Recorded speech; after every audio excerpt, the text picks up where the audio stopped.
verse 15. But the Lord said unto him, Go thy way, for he is a chosen vessel unto me, to bear my name before the Gentiles and kings and the children of Israel. 16. For I will show him how great things he must suffer for my name's sake. Ang pamagat po ng ating mahalagang pag-aaral ngayon ay Paul's Transformation, a model of God's irresistible grace. Tayo po ay sumaglit namin na lang. Aming Diyos na banal, kataas-taasan sa lahat, aming Ama na nasa langit. Lahat po ng papuri, pasasalamat, karangalan, pagsamba ay para sa iyo lamang. Aming Diyos, kami po ay nagpapasalamat sa pagkakataon muli ito at kami ay nagtinipon sa lugar na ito upang kayo po ay aming sambahin sa Espiritu at katotohanan. Maraming pong salamat sa paglalagay ng desire sa aming mga puso upang kami ay makarating dito at meron kaming willingness na maglingkod sa inyo aming Diyos at sumamba. Amin pong inaalala aming Diyos ang isa na namang linggo na nagdaan sa aming mga buhay. Maraming pong salamat sa inyong pag-sustain at pag-preserve sa amin, sa pag-provide po ng aming mga pangangailangan, spiritually and physically aming Diyos. Amin pong nakikita ang inyong paggawa sa aming mga sarili, sa aming mga buhay aming Diyos. Maraming pong salamat sa inyong kabutihan sa amin, sa inyong grace and mercy, sa inyong biyaya aming Diyos. Maraming pong salamat.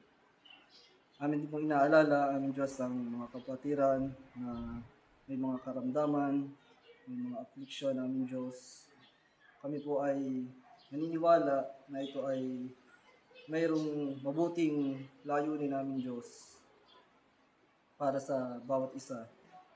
Amin lamang pong dalangin ay patuloy niyo pong bigyan ng pag-asa aming Diyos ang bawat isa na mayroong kinakaharap na karamdaman aming Diyos. Patuloy niyo ipaunawa kung ano ang inyo pong kalooban sa bawat isa. At kami ay hindi nawawala ng pag-asa sa inyong kabutihan dahil kayo tunay na magbiyaya na inyong po-provide aming Diyos ang kagalingan sa bawat isa. Kung ito ay inyo pong kalooban, aming Diyos. Amin din pong inaalala, Panginoon, ang aming mga kasalanan na nagawa.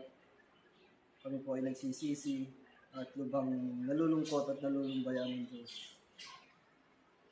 Nawa po ay patawarin niyo kami sa aming mga kasalanan aming Diyos. Hugasan niyo po kami sa pamamagitan ng banal na dugo ng aming Panginoong Hesus. Kami inyong gawing karapat-dapat aming Diyos. Hindi po kami ay nagsisisi, Panginoon. Kami inyong tulungan na palaging mapagtagumpayan ang aming mga laman. Aming Diyos, sa umaga pong ito, naway ang inyong mensahe ay maging pagpapala sa bawat kapatiran, sa bawat isa na nakikinig. Sa pamamagitan naman ng inyong mensahe ay turuan niyo kami upang aming makita kung gaano kadakila ang inyong grace, sa inyong biyaya sa paggawa sa aming mga buhay. Nawa ang doktrina na aming tatalakayin ay maging kalakasan ng mga kapatiran at maging paraan upang mabuksan ang mga wala pa sa Panginoong Hesus. Aming Diyos, muli po, ito ang aming dalangin ay punawa ang maitaas, mapupurihan at mapasalamatan. Aming Diyos, kami inyong samahan sa umagang ito, kami inyong gabayan. Ito lang po aming dalangin sa banal na pangalan lamang po ng aming Panginoong Hesus at tagapagligtas. Amen. Makakaupo na po ang lahat. So, ang pagkakat po ng ating message ngayong umaga ay Paul's Transformation, a model of God's irresistible grace. Bali, last week po ay ating tinalakay na yung nagkaroon na tayo ng introduction patungkol dyan sa effectual calling or irresistible grace na ating doktrina. So ngayon naman pong umaga ay minabuti ko po na magbigay ng mga biblical example ng mga tao kung saan makikita natin yung after na baga ma-encounter ang Panginoong Hesus, marinig ang gospel, kumbaga, ay nagkakaroon talaga ng effect sa buhay ng isang tao. O hindi siya stagnant, kumbaga. Kung magkakaroon ng pagkilos, yun yung effectual calling, kumbaga. At hindi yun nare-resist. So, hindi ka makakatanggi. At yun ay napatunayan natin na nangyayari lamang sa mga tunay na hinirang ng Diyos sa mga elect. Sabi nga natin doon sa huli nating mensahe, kung paano yun, kung hindi ka naniniwala sa election, hindi ka naniniwala ikaw ay elect. So, hindi mangyayari sa iyo yung effectual calling, kumbaga. So, ang mangyayari doon, sarili mong calling. Pero, dito sa ating mensahe ngayong umaga, ay ating ipapakita na Diyos ang gumagawa pagkatapos kang ma-regenerate. Again, hindi ka magiging stagnant, yung wala lang. Okay, nagustuhan ko yung turo, a-attend ako, and then wala namang mangyayaring pagbabago o transformation, kumbaga. So, ayan. So, ito yung napaka-importante nga, kasi dito lang natin makikita na ang Diyos talaga ay doon lamang kumikilos sa kanyang mga hinirang. Dito makikita natin yung transformative work ng Panginoon sa kanyang mga chosen ones. So, ang una nating point ngayong umaga, mga kapatid, ay ito yung kung paano na-encounter ni Saul o ni Paul. Saul siya dati, Saul, ang kanyang pangalan. Na-encounter niya ang Panginoong Jesus sa road of Damascus. So, ating first point ay Paul's encounter with Christ on the road to Damascus. So, buksan natin ating mga Bible dyan sa Acts chapter 9. Simulan natin sa verse 1. So dito natin makikita yung event leading to Paul's conversion. Dito niya na-encounter ang Panginoong Jesus. At dito rin, ito yung maganda ring example para maipakita natin yung effectual calling or irresistible grace when it comes to salvation. So yan, basahin natin sa verse 1, simulan natin. Titingnan natin kung ano ba yung will o gustong gawin ni Paul o Saul noon. Verse 1, and Saul, yet breathing out threatenings and slaughter against the disciples of the Lord, went unto the high priest, and desired of him letters to Damascus, to the synagogues, that if he found any of this way, whether they were men or women, he might bring them bound unto Jerusalem. So, ang gusto pala ni Paul gawin during that time ay hindi para ma-convert. Ang kanyang goal ay para hulihin. Kasi bilang isang Pariseo, para kay Paul ay mali ang pinagagagawa ng mga mananampalataya noon dahil isa nga siyang Pharisee. So, ang kanyang goal, so pumunta siya sa high priest at humingi siya ng letter, kumbaga authority to apprehend, kumbaga, o para makapanghuli. So, yun ang kanyang goal. Tayo sa buhay natin, meron din tayong kanya-kanyang goal. Noon, iba ang ating gusto. So, dito makikita natin, pagka nagkaroon na ng pagtawag ang Diyos, magkakaroon talaga ng pagbabago. Tuloy natin ang basa sa 3. And as he journeyed, he came near Damascus, and suddenly there shone round about him a light from heaven. 4. And he fell on the earth, and heard a voice saying unto him, Saul, Saul, why persecutest thou me? 5. And he said, Who art thou, Lord? And the Lord said, I am Jesus, whom thou persecutest. It is hard for thee to kick against the pricks. So ayan, dito nangyari na, ay na-encounter na ni Paul. Sabi nga natin dito, ay nung siya ay nagta-travel dyan, hindi naman siya nag-iisa. Meron din siya diyang mga kasamahan. Siyempre, yun ay, kumbaga, meron siyang mga guards. I-assume natin, kasi ganun talaga pag nagta-travel sa mga ganyang lugar, meron diyang mga bandits. Kumbaga, siyempre, meron siyang mga kasama dyan. Sigurado tayo doon na hindi siya dyan nag-iisa. Tsaka mababasa din natin dito. Ang ginawa sa kanya ay nagkaroon ng revelation ng Panginoon, kumbaga. Na-encounter niya nga ang Panginoong Jesus. Nagkaroon ng liwanag, sabi dyan sa verse 3, shown around about him. At siya ay, and he fell to the earth. So meaning siya ay napasubasog, kumbaga. And then tinanong siya, Saul, Saul, why persecutest thou me? At ang naging reply ni Paul, makikita natin, ay kanya kaagad na-recognize na ito ay ang Panginoon. Hindi yung Panginoon na Panginoong Jesus. Kumbaga, ito ay gawa ng Diyos. So, ito yung kanyang pagkilos. Kaya sabi niya, Who art thou, Lord? Yan, so, at ngayon nagpakilala sa kanya ang Panginoong Jesus. And the Lord said, I am Jesus, whom thou persecutest. So, na-encounter niya. Talagang unique yung pagkaka-convert ni Paul. Talagang harapan niyang nakita. And then, tingnan natin kung makakapag-resist siya. Ang sabi dito, it is hard for thee to kick against the pricks. Meaning, pagka ang Diyos ang kumilos, ay hindi ka talaga makaka-resist. Kahit ikaw ay magsisipa. Kung ikaw ay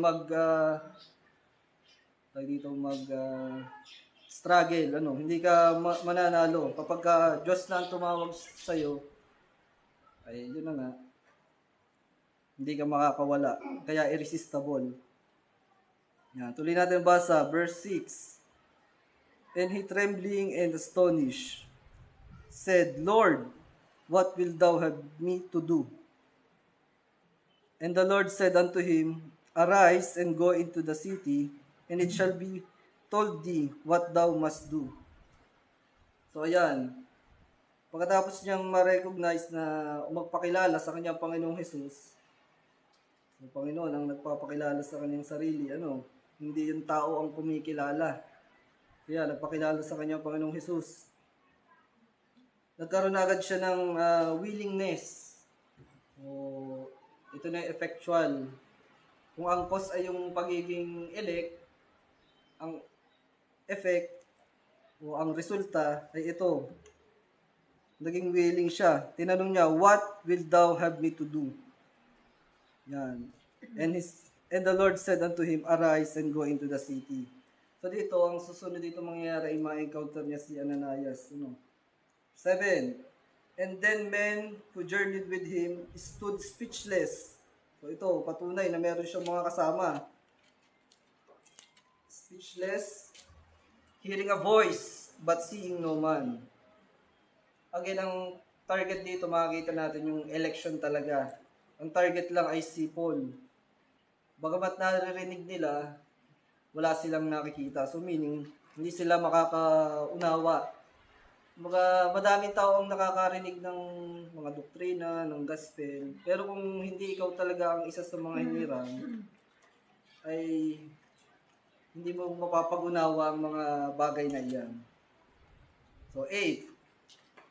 And Saul arose from the earth, and when his eyes were opened, he saw no man, but they led him by the hand and brought him into Damascus. So, ang ginawa sa kanya ng Panginoon ay binulag siya. So, may purpose kung bakit yun nangyari.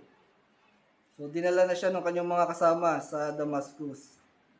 And sa 9, and he was 3 days without sight, and neither did eat nor drink. So, 3 days, hindi kumakain o umiinom si Paul. So, nagpa-fasting. So, makita natin doon sa verses 1 to 9, doon natin nakita yung event leading to Paul's conversion. So nakita natin na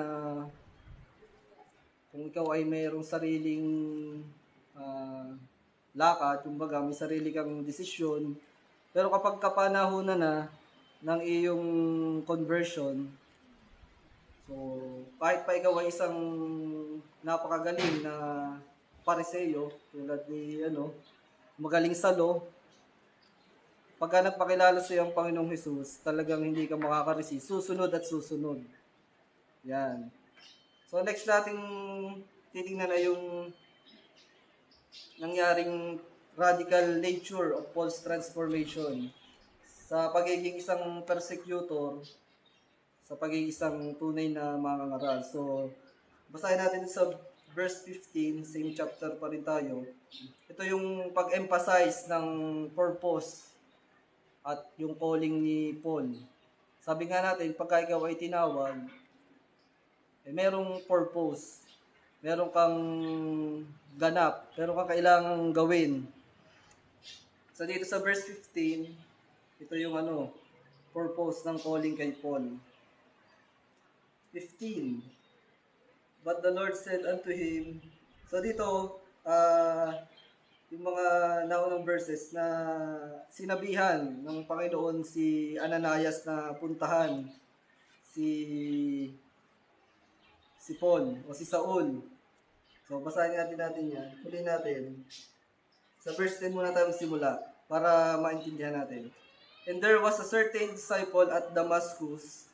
Kung nasaan si Paul, di ba doon dinala si Paul sa Damascus? So, meron dong isang disciple named Ananias. And to him said the Lord in a vision, so nagkaroon siya ng pangitain, Ananias. And he said, Behold, I am here, Lord.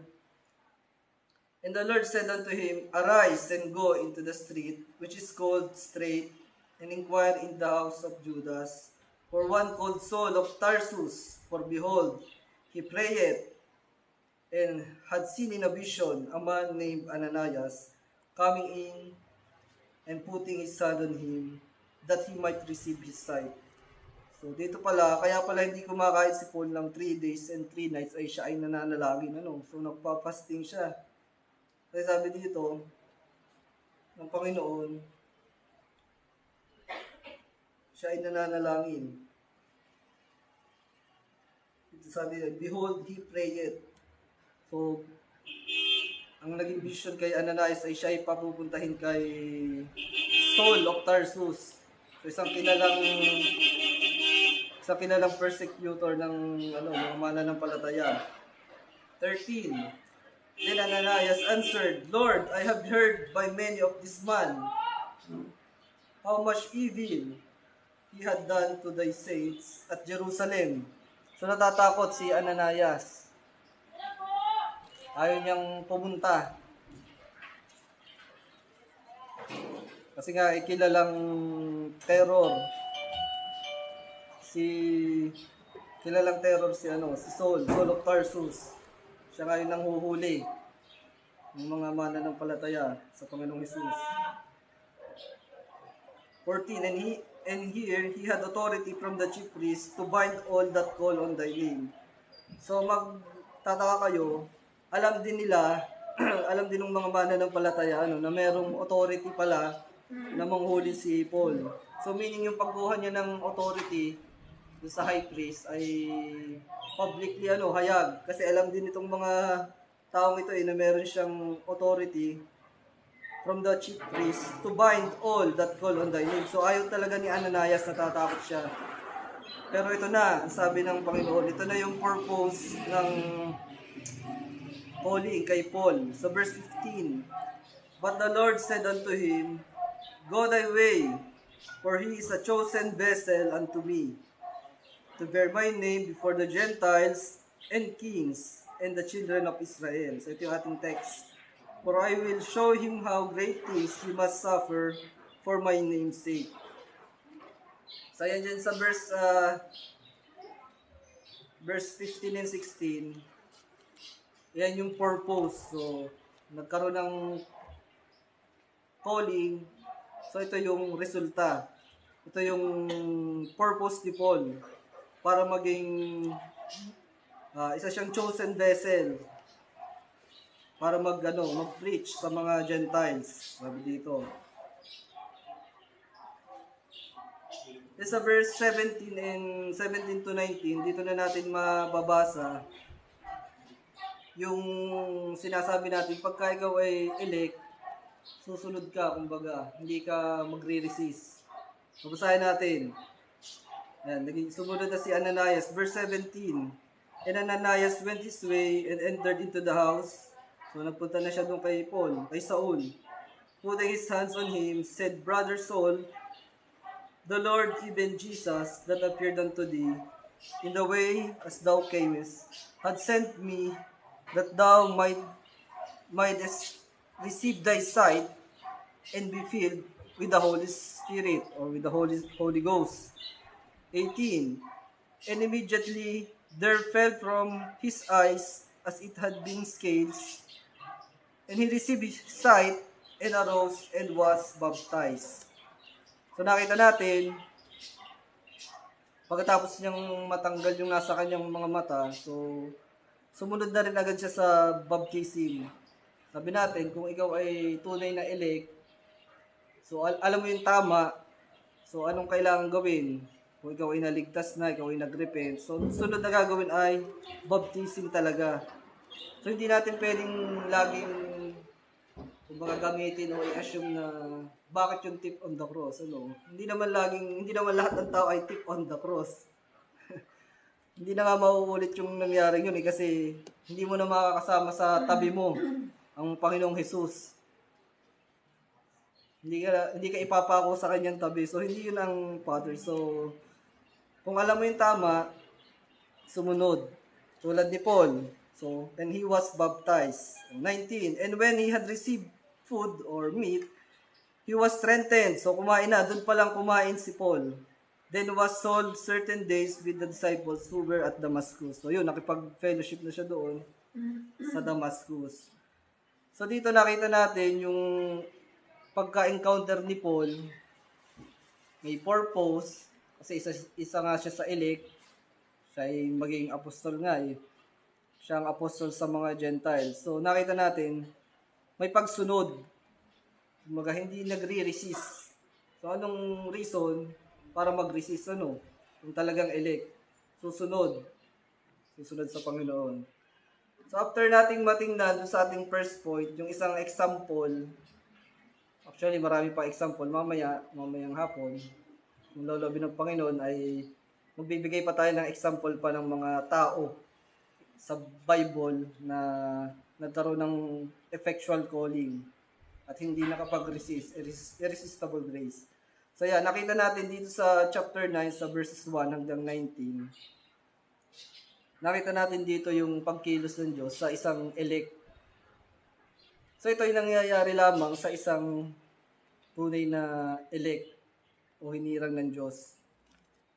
So hindi ito, sabi nga natin nung last week, hindi ito mangyayari sa hindi vessel of mercy. Kung ikaw ay vessel of wrath, doon sa last week, pinakita natin yung yung kalat sa Bible na groupings ng tao. So maliwanag, kung ikaw ay isang elect at hindi ka isang reprobate, ganito ang mangyayari sa iyo. Hindi ko sinasabi na ikaw ay magiging apostol. Kung baga ang mangyayari sa iyo, ay meron talagang transformation na mangyayari. Hindi yung wala lang, baga nagustuhan ko lang, okay na ako doon. Hindi ganoon. Merong changes, merong pagsunod, may willingness. Mamaya makita natin, Diyos ang naglalagay niyan. So ating second point, mga kapatid, ay Paul's testimony of God's grace. So bilang isang naligtas sa biyaya, so makita natin ang kanyang patotoo din ay ayon sa biyaya ng Diyos. Kasi yan biyaya ng Diyos yung pagkaka-elect sa atin. Tsaka yung pagtawag sa atin. So makita natin dito sa sunod nating point kung paano siya nag-testify. Ganito ang isang tunay na naligtas sa biyaya. Merong patotoo na tungkol din sa biyaya talaga. So, buksan natin ating mga Bible sa 1 Timothy chapter 1. Yan. Dito makita natin yung personal reflection ni Paul sa grace and mercy ng Diyos. Sa 1 Timothy sa chapter 1, sa verse 12, makita natin dito yung kanyang mga sinabi. Verse 12, "And I thank Christ Jesus our Lord, who had enabled me, in that He counted me faithful, putting me into the ministry." So, nakita natin, talagang Diyos ang maglalagay sa'yo sa ministry, kumbaga. Kumbaga, meron kang ganap, idadagdag ka ng Diyos sa kanyang iglesia, meron kang purpose, hindi yung wala lang. Yan, dito, ina-acknowledge ni Paul. Again, basahin ko, "And I thank Christ Jesus our Lord, who had enabled me." So, Diyos ang nag-enable sa kanya. "In that He counted me faithful, putting me into the ministry." 13. "Who was before a blasphemer and a persecutor and injurious, but I obtained mercy because I did it ignorantly in unbelief." So ito, dito nakita natin yung pag-acknowledge din ni Paul sa kanyang past life. And then makikita natin dito sa sunod na mga verses, makikita natin yung kanyang reflection on God's grace and patience. 14. "And the grace of our Lord was exceedingly abundant with faith and love, which is in Christ Jesus." 15. "This is a faithful saying and worthy of all acceptance, that Christ Jesus came into the world to save sinners, of whom I am chief." So, nire-recognize ni Paul na isa talaga siyang makasalanan noon. Kumbaga, siya ang chief sinner. Yung mga time na yon, nung siya ay papunta dun sa Damascus, sa road of Damascus. So, inaalala niya. Nagkakaroon si Paul ng personal reflection dito. Pinapakita niya na siya inaligtas sa pamamagitan lamang ng biyaya. Sabi nga nga, sa verse 14, "And the grace of our Lord was exceedingly abundant with faith and love, which is in Christ Jesus." Tuloy natin sa verse 16. "Nevertheless, for this cause, I obtained mercy." Yan na yung sinasabi natin. Habag lamang ng Diyos. "That in me first Jesus Christ might show forth all long-suffering, for a pattern to them who should hereafter believe on Him, to life everlasting." So ayan, sa verses 14 hanggang 16, nagkaroon siya dyan ng reflection, pagbalik tanaw niya sa dati niyang pamumuhay. So tayo din, bilang mga tunay na mananampalataya, so atin ding bigyan ng panahon yung pagbalik tanaw, kung ano tayo noon, at kung gaano kabiyaya ang Diyos. Sabi nga, exceedingly abundant yung kanyang grace. So ating alalahanin yung ating past life, nung wala pa tayo, nung hindi pa tayo dinadagdag dito ng ating Panginoon. Sa pamamagitan nun, doon natin ma-appreciate yung kanyang ginawang effectual calling sa atin. Hindi tayo nanatiling nakarinig lamang, nagandahan lamang dun sa mensahe, nagandahan lamang dun sa preaching, nagandahan sa doktrina. Hindi lang puro ganun. So, pasalamat tayo dahil dun sa abundant grace ng Lord, exceedingly abundant na biyaya, tayo ay nandito, tayo ay napadagdag sa kanyang tunay na iglesia. And then dito sa verse 17, dito ay tinapos niya sa pagbibigay ng gratitude, o kumbaga para ito yung doxology ni Paul. Sa verse 17, ito sabi niya, "Now unto the King, eternal, immortal, invisible, the only wise God, be honor and glory forever and ever. Amen." So, in-acknowledge ni Paul na lahat ng nangyari sa kanya ay according lamang dun sa, yun ay dahil lamang sa Diyos, sa pamamagitan ng sa Diyos lamang. Kumbaga, hindi niya inaring siya ang may gawa, siya ang nagdesisyon. Diyan mo mapapansin yung mga ibang nagsasabing mananampalataya daw ng Panginoong Hesus. Sabihin ay, tinanggap ko ang Panginoong Hesus, yun ang ganyan.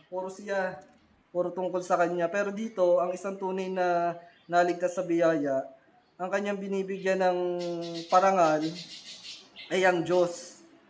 So, hindi niya dito sinabi na dahil sa ako isang Pariseyo, sa ulado ko yung Torah, kaya ako mas magaling. Hindi natin makikita yun ang ginawa ni Paul. Bagamat bilang isang Pariseyo, tayo sigurado na alam niya yan. Kasi siya ay Pharisee dati. So, sa ulado niya yung Torah dyan. Magaling ba kung baga sa pagdating sa Bible, ay well-versed. Pero hindi niya pinagmalaki. Ang kanyang ine-emphasize, lahat ng nangyari sa kanya, yung effectual calling na nangyari sa kanya, yun lamang ay dahil sa pamamagitan ng biyaya ng Diyos. Kaya nga, grace abundantly, exceedingly abundant. And then tingnan din natin yung iba pang verses na bilang patotoo na ine-emphasize ni Paul yung pagkakatawag sa kanya na yun ay dahil lamang sa grace ng Panginoon. Yung effectual calling dahil lamang yun sa grace and mercy. So sa Galatians chapter 1, ating book sa ating mga Bible, basahin natin Galatians chapter 1 sa verses 15 and 16. Ito sabi, Galatians chapter 1, verse 15. But when it pleased God, who separated me from my mother's womb, and called me by His grace. By His grace. Yung pagtawag, hindi yung pagpunta mo sa una. Tumawag doon ay pastor, hindi ang Diyos, hindi ang Panginoon. Linaw dito, called me by His grace. So, sa biyaya lamang. 16. To reveal His Son in me, that I might preach Him among the Gentiles. Immediately I conferred not with flesh and blood. So, may calling then may purpose. So, hindi yung basta nga tinawag lang tapos wala nang mangyayari. So, effectual calling nga. May resulta ang pagtawag sa mga elect. Dito kay Paul, ang resulta sa kanya ay to preach among the Gentiles. So, may purpose yung pagkakatawag kay Paul. Then another verse, pagpapakita na yan dahil lamang sa biyaya. Sa 2 Corinthians, sa chapter 12. 2 Corinthians chapter 12, sa verse 9. Sabi dito, and He said unto me, my grace is sufficient for thee, for my strength is made perfect in weakness. Most gladly therefore I will rather glory in my infirmities, and the power of Christ may rest upon me. So nakita talaga nito natin na si Paul ay isang grace man. So kahit meron siyang, pag ikaw is saved by grace, ganito ang iyong testimony. Kahit pa meron kang infirmities o weakness na kinakaharap, so i-recognize mo pa rin na yan ay sufficient ang grace ng Panginoon sa ating kinakaharap. Kung ikaw isang grace man, tatanggapin mo yan ng may buong pagpapakumbaba. So hindi ka magre-resist na ayoko nito, ayoko ng ganito. So hindi. Kaya sabi nga ng Panginoon kay Paul, my grace is sufficient for thee. Yan. For my strength is made perfect in weakness. And then yung ating third point, ito naman yung pagpapakita ng naging resulta o yung ministry ni Paul. So, Paul's ministry and proclamation of God's grace. So, dahil siya ay tinawag nga na maging isang apostol para sa mga hintil, papakita natin dito na yung kanya ding itinuturo ay yung gospel of the grace of God. Kumbaga, sa Acts chapter 20, sa verse 24, una nakita natin yung kanyang conversion, na hindi siya nakapag-resist. So, nagkaroon din siya ng patotoo. Tingnan din natin na ganun ang patotoo na isang tunay na elect by the grace, madami kasing nagsasabi na naligtas daw sa biyaya, pero hindi mo naman makikita. Ang kanyang patotoo ay malayo. So ito, dito naman makikita natin yung naging resulta ng pagkakatawag. So, effectual calling, sa nag-ministry na si Paul. At ano yung itinuturo ni Paul? Makikita natin, yun, kung ano yung kanyang tinuro, kung ano yung kanyang naranasan, yun din yung kanyang ituturo. Kung ano yung kanyang mga doktrina ng Panginoong Hesus, yung mga turo, yun din ang kanyang ituturo. At yun ay ayon lamang sa biyaya. Sa Acts chapter 20, sa verse 24, sabi dito, but none of these things, chapter 20, verse 24, but none of these things moved me, neither count I my life dear unto myself, so that I might finish my course with joy in the ministry which I have received of the Lord Jesus, to testify the gospel of the grace of God. So makita natin nung nireceive niya ang kanyang ministry sa Panginoon, So may purpose yung calling, sabi natin, hindi ka stagnant na wala lang, narinig mo lang ay yun na lang ang gagawin mo. May purpose. Yung kay Paul, ayan ang kanyang purpose, to preach, to testify the gospel of the grace of God. So yan ang itinuturo ng isang taong naligtas sa biyaya talaga. Hindi yung ang turo ay tanggapin mo na, yung nakapokus ba sa sarili mong gawa. So hindi yun. Hindi yung tunay na naligtas. Ang tawag dun ay Arminian. Malayo dito kay Paul. Kasi kanyang itinuturo ay siya ay naligtas sa biyaya dahil yan sa calling ng Diyos. Hindi siya nakapag-resist, hindi siya nakatanggi.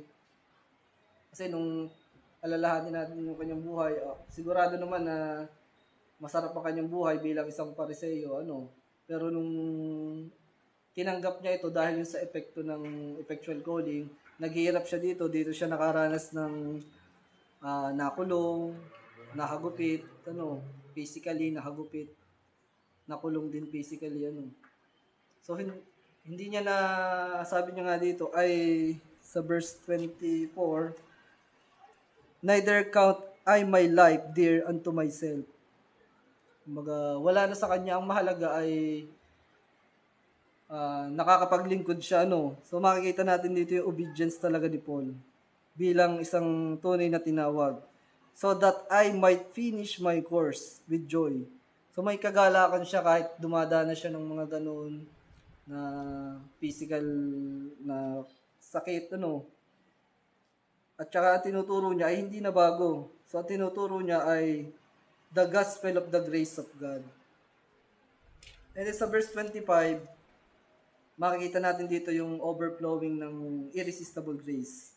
So, and how, 25, and now, behold, I know that ye all among whom I have gone preaching the kingdom of God shall see my face no more. So, naniniwala dito si Paul na, kasi pupunta na siya pabalik sa Jerusalem nito, hindi na sila magkikita. Pero siya ay naniniwala na kung ano yung kanyang ipinreach dun sa mga nag-response, yun talaga yung mga hinira. And thou behold, I know that ye all among whom I have gone preaching the kingdom of God. So naka-address ito dun sa kanyang mga tinuruan, di na nga sila magkikita. Shall see my face no more. 26, wherefore I testify unto you this day that I am pure from the blood of all men. So dito nakita natin na nagpaalam na si Paul sa verse 27. So tala tayo sa verse 32. So manghihina na ba yung kanyang mga iniwan? Kanyang mga iiwanan. Verse 32. And thou, brethren, I commend you to God and to the word of His grace, which is able to build you up and to give you an inheritance among all them who are sanctified. So makita natin talagang naniniwala si Paul na ikinomment niya na sa Panginoon na hindi sila dahil sa grace and mercy, sa grace and to the word of His grace ay magpapatuloy sila, mabibuild up, which is able to build you up and to give you an inheritance among all them who are sanctified. So meaning yun nga may effect. Kung sila ay yung kanyang mga tinuruan ay mga elect, so magkakaroon talaga ng growth sa pamamagitan ng word of His grace. I-build up talaga. Yung sabi nga natin, yung hindi lang basta nakaupo, magkakaroon ng effect. Yan. May additional verses pa tayong babasahin, mga kapatid, to show yung kanyang proclamations of God's grace. So, nakita natin dyan sa third point natin, yung ministry niya. At ang kung anong tinuturo niya at kung ano yung inaasahan niyang mangyayari dun sa mga tinawag ng Diyos. So, continuous ang growth, hindi maging stagnant. Kung ikaw talaga ay tunay na hinirang ng Diyos, may kailangan kang gawin. Dapat ay hindi nakaupo lang. Yan. Ito yung additional verses to emphasize Paul's ministry and proclamation of God's grace. Sa 1 Corinthians chapter 15, yan. 1 Corinthians chapter 15, sa verse 10.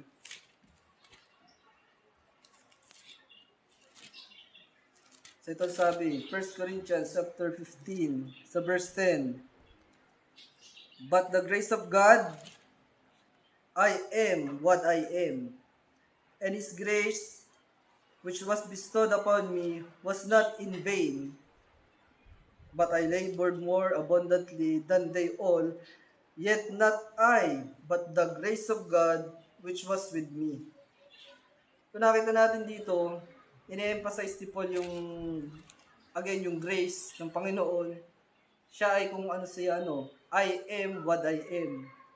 So hindi niya, yung sabi natin kanina, na dahil siya ay tinawag, so dahil yun sa kanyang galing, dahil isa siyang parseyo, hindi, yun ay dahil lamang sa grace ng Panginoon, Kaya siya nakapag-enabled na magawa yung mga bagay na iyon, yung kanyang will and to do, yung kanyang mabubuting gawa, yun ay dahil lamang sa grace ng Panginoon. So talagang grace man, Sabi pa niya dun sa huli, yet not I, but the grace of God which was with me. So makita natin, kung tayo ay nandito, tingin natin sa sarili natin, ligtas na kami. Hindi ganoon, hindi yan dahil sa ating sarili, Baga, yan ay dahil lamang sa grace ng Panginoon, kaya tayo nandito. So hindi dapat tayo magmalaki. Tulad ni Paul, kahit pa madami siyang, sabi niya, but I labored more abundantly than they all. Kasi siya yung madaming nabuksang churches. Pero hindi niya yun inaring kanya. Baga siya hindi niya sasabihin dahil sa ako'y magaling. Hindi yun ang kanyang naging testimony, kumbaga. Ito yung patunay nga, sabi natin na maging yung kanyang ministry, yung una, tinignan natin yung kanyang testimony, yun ay personal.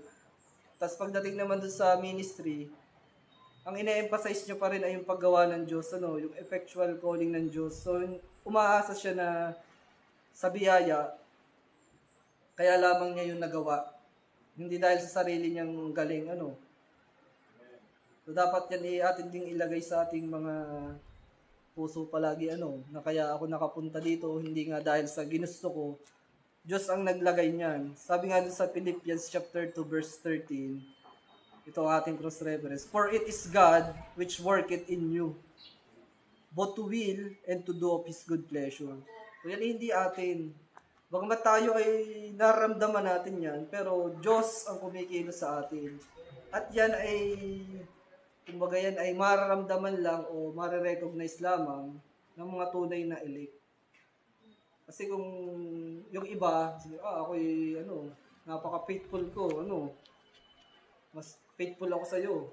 Yan, ganun ang boka ng mga maririnig natin diyang mga masasabi ko, mas madami akong na-sharean, mas madami akong naging bunga. Yung narinig ko doon sa akin dating church, kanyang boka sabi niya, nagpapasalamat ako sa Panginoon. So, bakit? Dahil nakapagdala ako sa Kanya ng ilan ba yun? 7 o 11 kaluluwa. So, siya ang nagdala. Aba. So, ito, kaiba. Kaiba dito sa, makita nyo yung, kumbaga, effectual o realization ng isang tunay na mananampalataya dun sa akala siya ay tunay na mananampalataya, Kasi ang na-emphasize yung nagawa niya. Pero hindi. Yet not I, but God, but the grace of God which was with me. So dapat, ang i-recognize mo, Diyos ang nagdala nun. So ikaw lang ang ginamit. Nagpasalamat pa sa Diyos sarili niya rin naman pala itinaas niya. So talagang na-shock ako noon, Kasi nga sa dati kong church, sabi ko nga again, yung pastor doon ay magkakaiba. May nagtuturo ng doctrines of grace, pero hilaw. Kumbaga, tapos yung isa naman ay Arminian, full blast Arminian. So nagulat ako nung ganyan yung patotoo. First time ko yung umattend nun ng prayer meeting nila. Nagulat ako, sabi, bakit ganito ang patotoo nito? Hindi by grace by His own work. So okay, tuloy natin. Isa pang verse na magpapatunay na yung ministry ni Paul ay hindi niya inangkingkan niya. Yan ay dahil lamang sa biyaya ng Diyos. Sa Ephesians chapter 3, makikita na natin dito yung word na effectual working of His power. So Ephesians chapter 3, sa verse 7. Ephesians chapter 3, sa verse 7.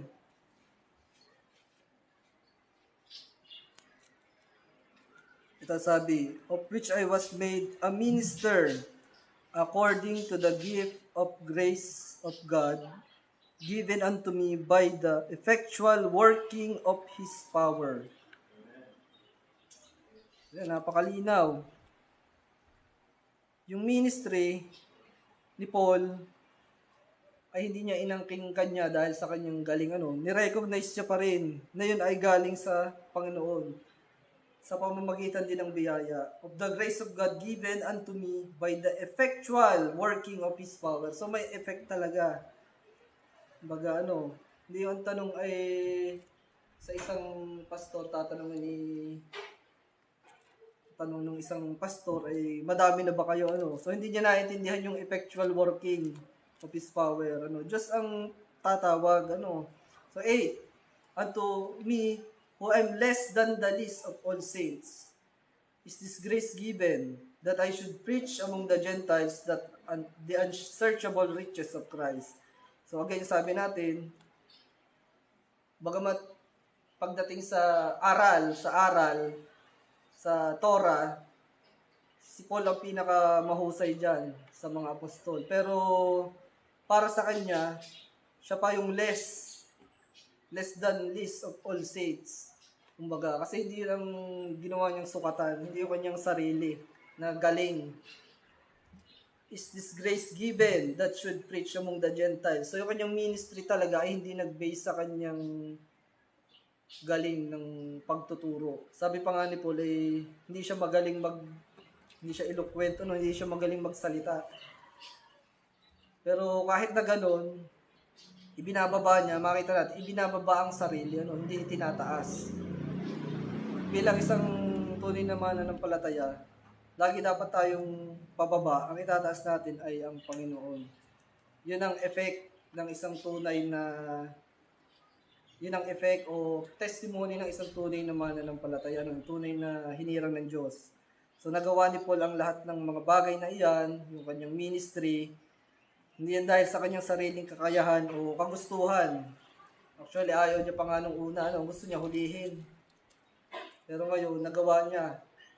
Yan lamang ay according to the gift of the grace of God given.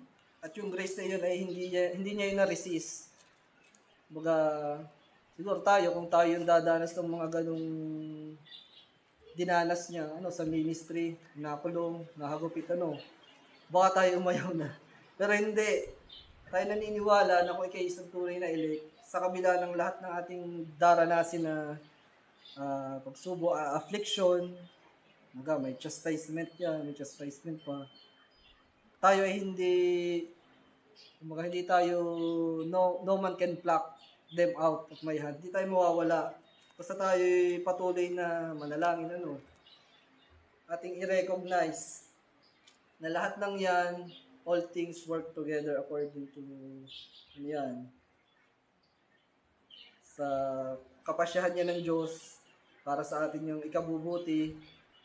So, sa ating konklusyon, nakita natin yung pagka-encounter ni Paul sa Panginoon, yung kanyang testimony bilang isang tunay na mananampalataya, and then yung kanyang ministry. So sabi nga natin, kung nalalaman na natin kung ano yung katotohanan, kung ano yung dapat gawin, tayo ay nag-a-identify na tayo ay mananampalataya. Tulad nga doon sa aming na-share doon sa aming Bible study, na pag-usapan namin yung sa Romans sa chapter 3, chapter 4. So nagkaroon kami doon ng pagbubulay-bulay kasi talagang akala namin sa aming sarili nung time na yun ay napakagaling na namin maunawaan agad namin yung aming topic ay verses 1 to 15, talagang siguro may mahigit isang oras kaming nagbulay-bulay, naging ignorant kami. Umattend kami nung aming Bible study nang hindi prepared, kumbaga. So, inassume namin na magiging okay lang yung flow, Nag-rely kami sa sarili namin, kumbaga. So, tagal namin, tahimik kaming makananda sa Bible study. Hindi kami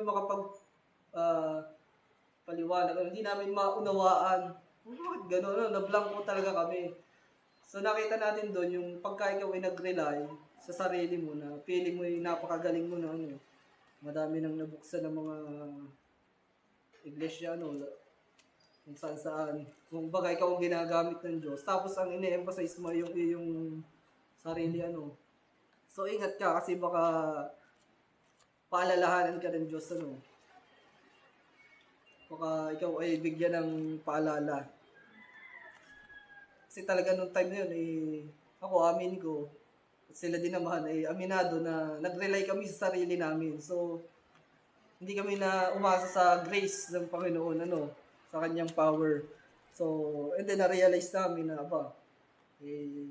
hindi natin ito mapapag-unawa ng sa sarili lang namin. Pero, hindi din naman kami pinabayaan ng Banal na Espiritu at kami ay bulay-bulay din, nakapag-sharing din ng maayos, Nagulat nga kami at kami ay thankful nung time na yun, Ito ay dahil lamang yun sa biyaya ng Diyos, So again, ang point natin dito, kung alam mo na, bagamat sabi sa Bible sa Psalm 110 verse 3, "And thy people shall be willing in the day of thy power." Sabi nga natin, hindi tayo umasa doon. Para kang si si Juan Tamad, nakatapat ka sa puno ng bayabas, nganga ka lang, itay mong pumatak. Pero alam mong dapat mong gawin para makuha mo yun, susungkitin mo. So, pagka itong verse na itong lagi mong gagamitin, "Thy people shall be willing in the day of thy power." So, nasaan na yung responsibility mo? So, alam mo yung tama. Sabi nga, illustration natin, nakatapat ka din sa puno ng bayabas, hintay mong pumatak para makain mo. Papatak sa bibig mo. Paano kung ipot ang pumatak sa bibig mo? Meaning paano kung hindi mangyari, abutin ka na ng, sabi sa "You fool, tonight." Yung sinabi dun sa gustong magpagawa ng kamalig, umaasa pa siya na may bukas pa. Pero, alam niya, ikaw bilang isang hearer, mananampalataya, alam mo na yung dapat mong gawin, sumunod ka na. Kung ikaw isang tunay na hinirang ng Diyos. Kasi kung alam mo na yung dapat gawin, ito na ating conclusion kung alam mo na yung dapat mong gawin, at hindi mo ginagawa, ayun ay kasalanan. So, nagkakasala ka. Saan natin yung mababasa? Sa James, James chapter 4, sa verse 17. Ito yung patunay, alam mong kailangan mag-repent. So, kailangan mong mag-believe doon sa mga doktrina, mga turo. Tapos, kailangan mong sumunod sa baptism. Katulad ni Paul. So, ito, sabi dito, kung alam mo na yung tama, tapos hindi mo ginagawa, yun ay kasalanan. Therefore, to him that knoweth to do good, and doeth it not, to him it is sin. So, meaning, nagkakasala. So, alam mong kailangan mong maglingkod, may kailangan kang gawin, tapos hindi mo ginagawa, kasalanan pala yun, So, again, ating i-review ating mga sarili, ating tingnan na ating pananampalataya. So, hindi dahil na sabihin natin, alam mo na yan, so i-apply mo sa sarili mo. Sabi nga natin, yung ating doktrina, natin mga yan, doctrines of grace, i-apply din natin yan sa ating sarili. Ituro din natin yan sa iba, kumbaga kahit na tayo ay masabihan pa ng kung ano-ano na doktrina daw ng demonyo. Pero yun ang totoo yun ang turo ng Panginoong Hesus Kahit pa tayo sabihin nilang doktrina daw ng demonyo, ay ang sinasabihan nila ay hindi tayo, kundi ang Panginoong Hesus. Again, kung alam mo na ang dapat mong gawin, huwag tayong maging parang si Huwang tamad nga natatapat sa puno ng bayabas. Hindi yan papatak sa bibig mo. At hindi na rin mangyayari yung katabi ng Panginoong Hesus yung isang magnanakaw, Hindi na mauulit yun. At hindi lahat ay sa deathbed nagkakaroon ng regeneration. Kumbaga, hindi ganoon. Hindi ng hayag na turo ng Biblia. Ang hayag ay yan. Sa ating pinag-aralan, kung anong nangyari kay Paul, matapos niyang ma-encounter, sumunod, then naglingkod, hindi tumigil na yun na lang, tagasunod, naglingkod, may gagawin. So, yun yung isa sa example, mga kapatid, ng isang tao sa Biblia na nakaranas ng tinatawag na effectual calling at hindi nakapag-resist. Irresistible grace. Yan. So, mamayang hapon ay tuloy natin, magbibigay pa tayo ng example, mga tao pa, kung paano nangyayari yung effectual calling at irresistible grace. Yan ay inline sa ating doktrina na pinag-aaralan ngayon, yung doctrine of effectual calling or irresistible grace. So, dyan muna tayo magtatapos, mga kapatid. May God bless the message in our hearts. So, tayo ay lumuhod at manalangin.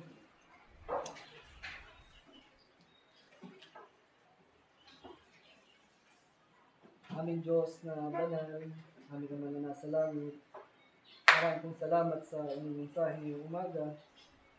Ito po ay nagsilbing paalala sa amin na ang inyong pagtawag ay merong resulta, merong effect, at meron kaming kailangan gawin namin Diyos. Magagawa at nagagawa lamang namin yun, aming Diyos, dahil yun ay inilagay nyo sa amin. Ang aming paglilingkod, ang aming pagpunta dito, ang aming pagsamba, ang aming mga ginagawa, aming Diyos, ay hindi dahil sa aming sariling kagalingan o sa aming sariling kakayahan. Sa pamamagitan ng doktrinang ito, pinapakita kung paano gumagawa ang inyong biyaya, aming Diyos, sa aming mga buhay. Kung paano dahil sa biyaya, kami ay nakakasunod, nakapaglingkod, aming Diyos. Palagi niyo po kaming paalalahanan na ibaba ang aming mga sarili at kayo ang aming itaas, aming Diyos. Ang aming mga ginagawang bagay na ito sa aming buhay, sa aming paglilingkod, ang mga kabutihan ito na aming nagagawa, ito lamang ay dahil sa inyo, aming Diyos, na nag-ugat sa inyong pagkahirang sa amin, sa inyong pagkatawag, aming Diyos.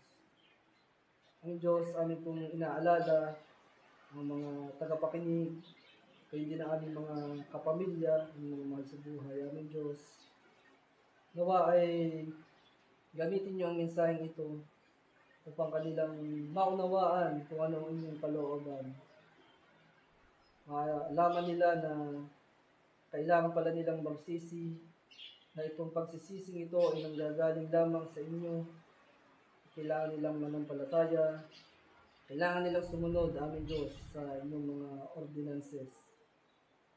Aming Diyos, magsilbi itong kalakasan nawa sa mga kapatiran, bagamat ito ay paulit-ulit na aming pinagbubulay-bulayan, nawa ay palaging magkaroon ng kagalakan, kasayahan sa aming mga puso, sa pakikinig, aming Diyos, ng inyong mga salita, ng mga doktrinang ito, tulad ng tugtugin na aming palaging pinakikinggan, nawa ay ganoon din ang maging pakiramdam namin, dahil kami naniniwala bilang mga tunay na hinirang ng Diyos, ito ay magiging kagalakan sa kanila. Aming Diyos, na mensaheng itong umaga, sa buhay ni Paul, na nakasulat sa Biblia kung paano siya na-convert, palagi din po nawa ito maging paalala sa amin na aming balikan ang aming kalalagayan noon, kung ano kami noon, na walang pag-asa at patay sa kasalanan. Amin itong ma-recognize at magsilbi itong dahilan upang patuloy kaming maglingkod, maging kalakasan sa amin, at patuloy na magpasalamat sa inyo, at kayo lamang ang aming maitaas sa aming Diyos. Hindi po aming Diyos, sa aming pansamantala ng pag-ihiwa-hiwalay, ngayong umaga, ngayong tanghali, ay ingatan niyo po ang bawat isa na makarating nawa sa kanya-kanyang paroroonan, sa kanya-kanyang tahanan. Ihatid niyo po ang bawat isa ng ligtas at mapayapa, ilagay niyo po sa mga kapahamakan, disgrasya, at sa masasamang tao aming Diyos. At nawa po ay kayo ang maitaas sa aming ginagawang paglilingkod na ito. Aming pong pagsambang ito ay dahil lamang din sa inyong mabuting kalooban namin Diyos, sa inyong biyaya. Patuloy niyo po nawa kaming lagyan ng desire upang makapaglingkod sa inyo. At sa buong maghapon namin Diyos, kayo aming pasalamatan, paglingkuran at sambahin namin Diyos. Ganoon, muli po, ito po ang aming dalangin sa banal na pangalan lamang po ng aming Panginoong Hesus at tagapagligtas. Amen. Patuloy po nating sambahin ang ating Panginoon. Awitin po natin ang doxology. Praise God from whom all blessings flow. Praise Him, all creatures here below. Praise Him above the heavenly hosts. Praise Father, Son, and Holy Ghost. Amen. Amen. Amen.